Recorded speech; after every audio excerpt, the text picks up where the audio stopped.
Hi! Oh, nakatawel pa. Hi, this is Jay Jacinto, ang aspiring vlogger nyo. Char! So, let me tell you a story. Nox. Years ago, gusto ko siyang mag-vlog. Pero, hindi ko siya sinisimulan kasi ang dami kong what if. What if walang manood? What if ibuli ako? What if? Ang daming what if. So, ngayon, char!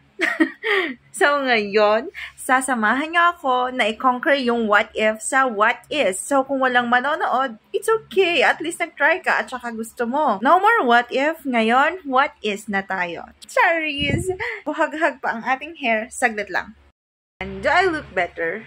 So, ayun nga. So, years ago, parang gusto kong mag-vlog. Gusto kong i-chika yung life ko na kahit ewan kung may matututunan ba yung mga manonood o wala. Pero ngayon, parang gusto ko na. I figured out. Wow! Gusto ko nang i-try. Hindi na ako takot. So, i-conquer ko yung fear ko. So, in advance, thank you po sa mga susupport at sa mga magbabash. I will use you to be more stronger. Wow! So, I warn you not to bash me because... Ba't may ganun? So, yun. Thank you agad-agad sa mga support at sa mga manonood.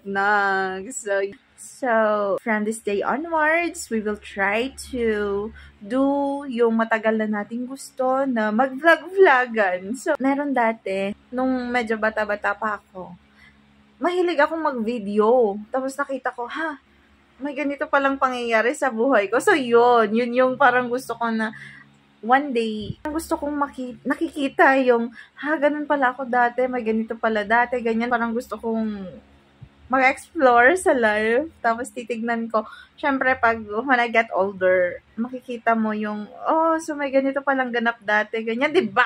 So, yun na yun. Yun lang. Charis.